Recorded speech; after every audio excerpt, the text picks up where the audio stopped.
This is a scene that happens more often than it should. People use guide maps to find their way, but more often than not, these guide maps become less of a guide and more of a problem. And this is because we are not able to decode graphic illustrations correctly. The reason behind this is not because this is a very difficult thing to do, but because a few key points are not kept in mind. For example, what our two friends were not able to pinpoint was the direction to the faculty house, which is where they wanted to go, with respect to their actual position. If they had been able to fix this point on actual location, then getting their bearings was just a matter of common sense. So the point "you are here" becomes the key to decoding this particular graphic illustration. In this program today, we are going to take a look and try and analyze such and some other kinds of graphic illustrations.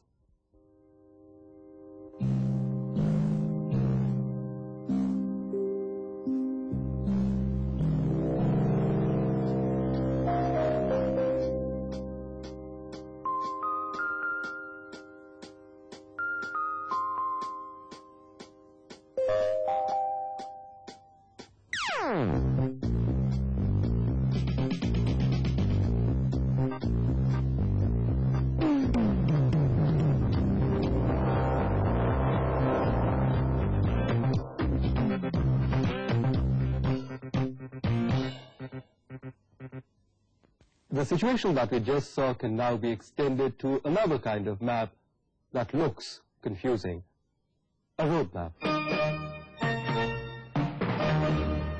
Remember, the key to decoding it is also identifying a point of reference. Here's a road map of Delhi.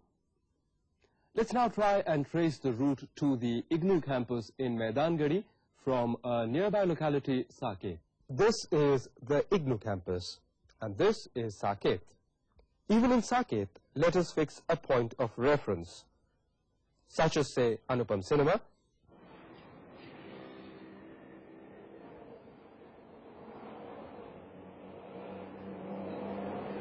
where our two friends are trying to figure out how to reach Maidangari.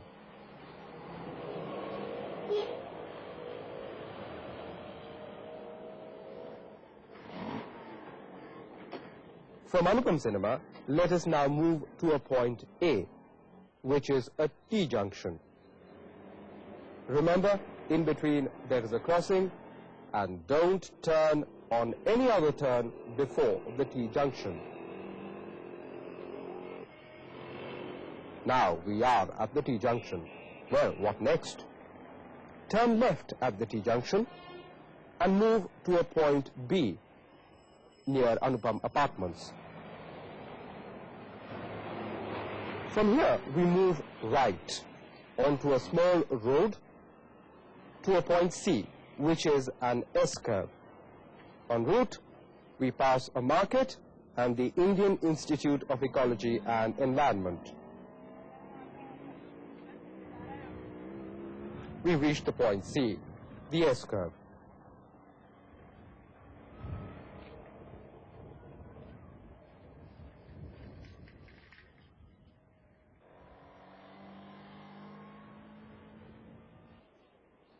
And after passing this, we go straight down, no turns, and there is the point D, the IGNOU campus, Maidangari, our destination.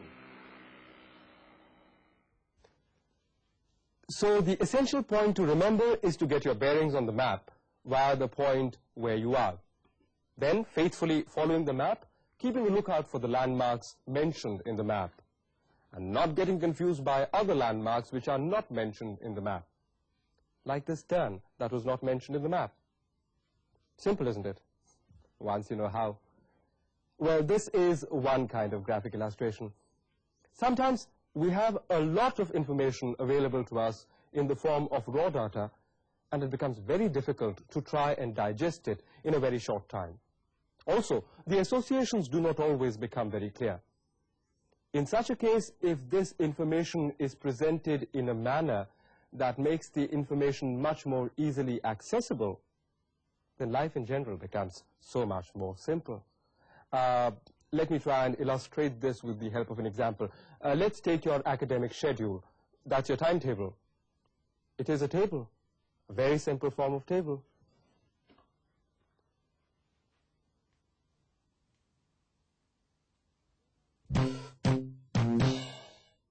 If your timetable is presented to you in this form, which is called the raw data form, you have all the information, but it is going to take you some time to be able to pinpoint exactly the information you are looking for.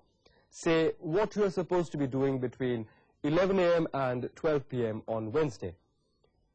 If you organize this in the form of a table with rows on the horizontal axis and columns on the vertical axis, then we've got a timetable. The time is arranged on the top row and the days in the first column. Now, moving down the first column, we come to the day Wednesday, and moving along this row, we come to the column for 11 a.m. and 12 p.m. And the point that is common to this gives us the period in which we are supposed to be studying English. Similarly, on Fridays, say between 1 and 2, we are again studying English. Now, if we are presented with a filled-up timetable, it becomes very easy to pinpoint exactly what we are doing when by simply moving down the column for the day and then moving across that row for the period to find out what we are doing when. Now, I know this is a very simple example, but tables, however complicated they might look, are always decoded in the same manner, and you can pinpoint whatever information you are looking for in these tables also. Let's now take another example. Let's go to the railway station, not to catch a train, but to look at a railway chart.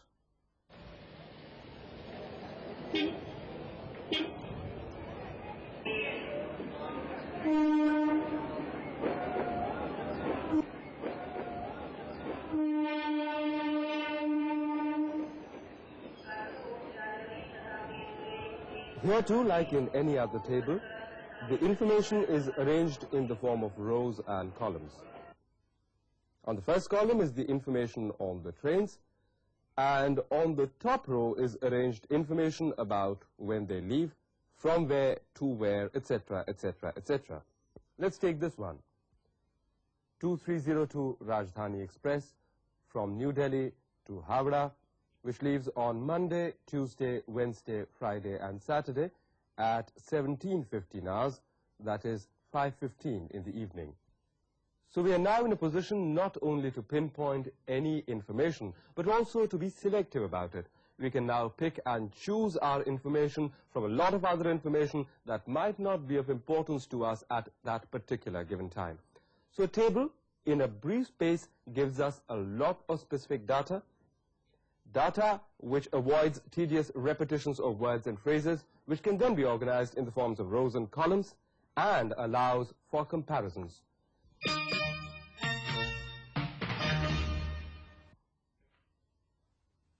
Yes, on to graphs. Graphs are used to simplify detailed information and help in its interpretation. Trends, movements, and distribution are better presented using graphs than using tables. A point I'd like to make here is that graphs are used to show the relationship between two variables, one pitted along the horizontal line called the x-axis, and the other pitted along the vertical line called the y-axis. A graph can be a straight line or a curved line.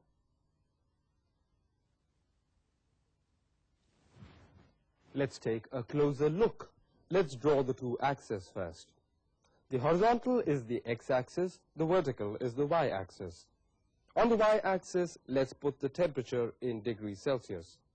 On the x-axis, the days of the month. If we plot a graph for the month of July 1991 in Delhi, then on the first, the temperature was 40 degrees Celsius, on the second, 39 degrees Celsius, on the third, 38.5 degrees Celsius, and so on. And if we join the points, we get a line graph for the month of July 1991. A look at this shows that the temperature was fairly constant between 35 to 40 degrees Celsius for the first 15 days of the month, and then fell to about 30 degrees Celsius, probably because of an inconsistent monsoon that comes by the middle of July in Delhi. If we plot on the same graph, say, the temperature in the month of July for the year before, that is 1990, then it will look like this. It shows a remarkably similar pattern to 1991, doesn't it? And a quick glance shows the comparative variations. Now, if on the same graph again we plot the temperature for the month of July for the years 1989 and 1988, then we get what is called a multi-line graph. So you can now understand the significance of this multi-line graph because it shows at a glance that in 1988, the temperature at the very beginning of the month was much lower than any of the other years. This was probably because of the early arrival of the monsoons in that year, while the year 1989 followed more or less the same pattern as 1990 and 1991. An important point to take note of is that a multi-line graph can only be formed if the two variables and the units are the same. In our example for the month of July, the two variables, day and temperature, were the same. Instead of the month of July, we can plot the temperature for different months for the same year, say 1991. And then we will get a multi-line graph which shows the temperature profile for a whole year for Delhi. What we cannot plot on this multi-line graph is, say, things like humidity and rainfall, because here the variables have changed. Another point, how many lines can be plotted onto a multi-line graph? Well, there is no hard and fast rule, but the number of lines should be such that it makes for easy understanding. If there are too many lines on the graph would appear to be crowded and jumbled. Well, so much for graphs. Let's now go on to another kind of graphic illustration, the bar diagrams.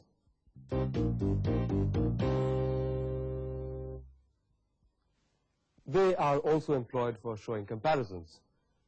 Bar diagrams are a series of horizontal bars or vertical bars drawn parallel to each other.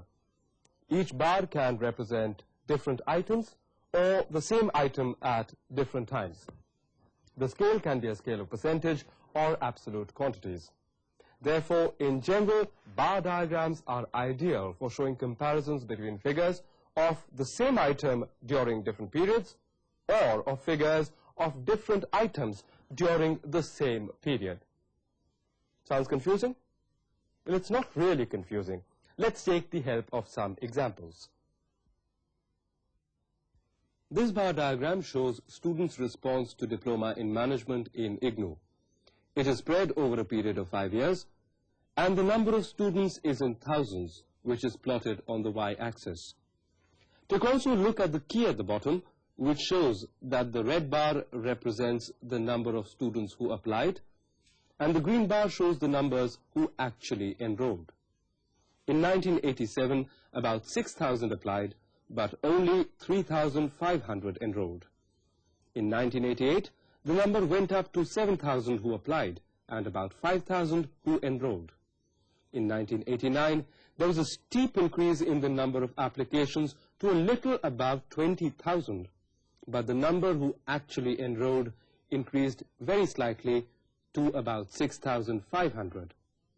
And then there is a drop, and again a rise in student applications in the next 2 years, 1990-91. But those who actually enrolled increased only very slightly to about 7,000 students. Now, this is a very simple reading of the bar diagram, but the reasons for this are not available in the bar diagram. Why such a steep increase in applications in 1989? Was it increased advertising? Why the figures for enrollment show very slight increase? So a lot of questions are raised on reading this bar diagram, whose answers can only be found through a more in-depth study of the matter. Well, we are able to read this bar diagram because now we are able to compare. But further explanations and ramifications, the whys and wherefores, can only be understood if we have a thorough knowledge of the subject. That is why an understanding of the subject becomes essential to form the whole picture.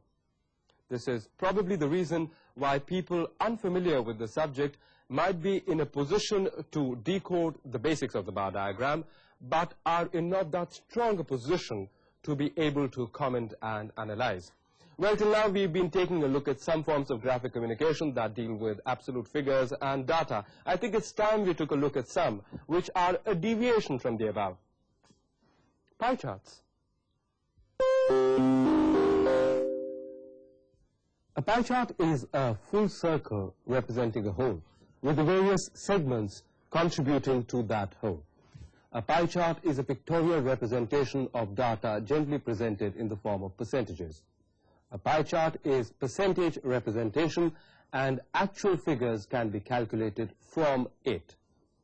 A pie chart, therefore, in general is used to show the degree of contribution by the parts to a whole. Let's try and understand this by means of an example. Let's take the example of a day in the life of an average student. The student can be in school or college. Now, every adult sleeps for around 8 hours on an average, which is 33.33% of the whole day. He attends classes for about 6 hours, that is 25% of the day. He spends about 2 hours in morning ablutions, dressing, bathing, changing, etc., which is another 8.33%. He spends about 2 hours in eating. Seems a lot, but think about it.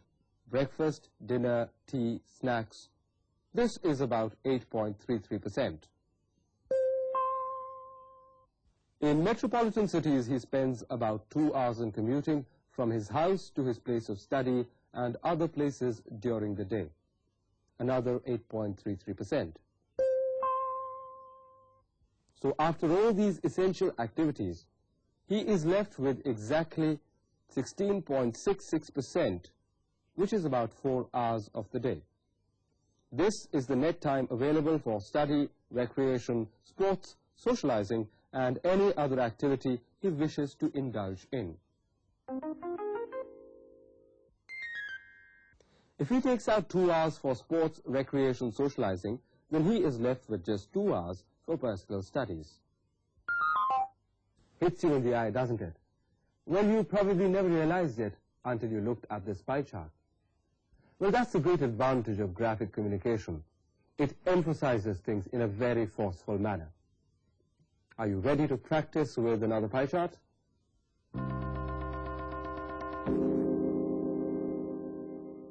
This one shows the world market share in the pharmaceutical industry. I would like to bring a point to your notice here. The sum total of all the percentages that you see on that pie chart is equal to 77.3%. I said before that a pie chart represents a whole, that is 100%. So what happened to the remaining 22.7%? Well, that is contributed collectively by countries who individually do not contribute enough to merit a position on an individual basis on this pie chart. So we can break it up here, and this is the way a final pie chart would look. Now let's take a look at this pie chart and try and analyze it. At first glance, it is clear that USA is the leader, contributing a major share of 28.3%. The next major contributor is Japan with 21.6%. India ranks second last with 1.6, followed only by Brazil. Another interesting observation that can be made is that USA and Japan together contribute about 50% of the world market. The Asian contribution of India and Japan of 23.2% is about the same as of Europe, which includes Italy, the United Kingdom, France, Spain, and Germany, contributing a total of 22.3%. So we can draw many other inferences from this pie chart too. So like a table, here too we can be selective. Well, that was interesting.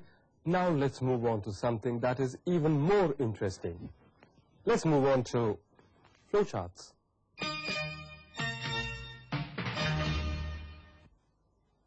Flowcharts are drawings in which particular shapes and connecting lines are used to show how an action in a system is related to others. They are an excellent way of illustrating the steps of a process. Certain symbols are associated with flowcharts. Let's take a look at them. Terminal symbol, used to start or stop the flowchart.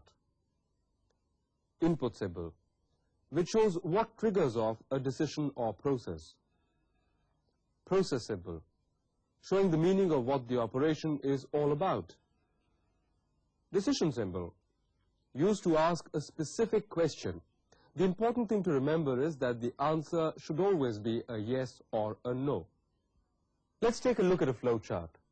A flowchart of a person trying to become a model. Who can become a model?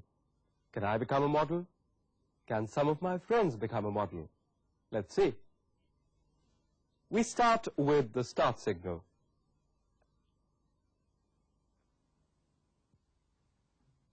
Next comes an input. Take a good look at yourself in the mirror. Now a decision has to be made, an honest, introspective one. Am I good looking enough to be a model? If no, tough luck. If yes, well, go ahead. Good face. But do I have a good physique? Another question. Therefore, another decision box. If no, well, take remedial action. Go and exercise. Then try again.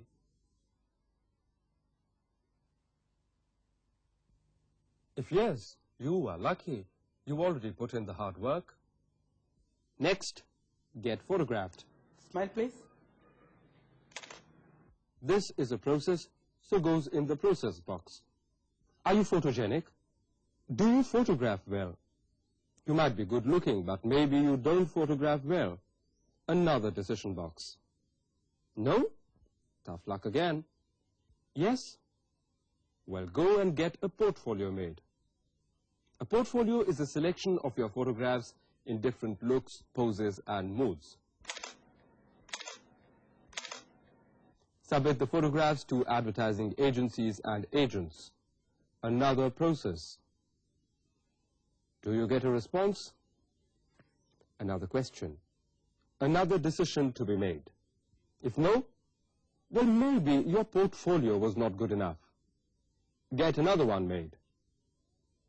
If yes, well, work will eventually come your way, and modeling can be your future. Well, so much for flowcharts. Before we end this program, let's take a look at another kind of graphic illustration, pictorial representation. They are used as an aid to understand and assimilate what is written in the text. Let's take this piece, which shows how heat is lost from the human body. The deep body temperature must remain balanced and constant around 37 degrees Celsius. In order to do this, all surplus heat must be dissipated to the environment, etc., etc., etc., etc., etc. After reading the passage, maybe the information might not be easily assimilated in 1 or 2 readings. Let's change this around a bit.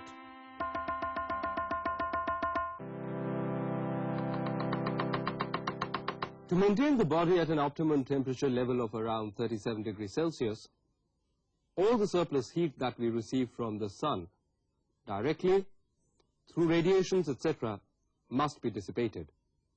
And this is done through evaporation, in the form of sweat, exhalation, and insensible perspiration. Insensible perspiration is the perspiration that the human body is constantly doing to maintain its thermal balance with its outside environment. Through convection by the flowing breeze, through conduction directly into the ground through our feet, and through radiation. Don't you think now it would be so much more easier for you to understand what is written in the text? And this is a point that I would like to emphasize with regards to all the different kinds of graphic communications that we have been seeing in this program today. Graphic communications aid in understanding and assimilating the information provided, but by themselves are not always enough to assimilate or grasp the subject matter in all its totality. Sometimes a specialized knowledge of the field is also necessary. But most of the time, all you need is an attentive mind and a logical understanding of how to decode graphic communications. So here is wishing you all a very good luck.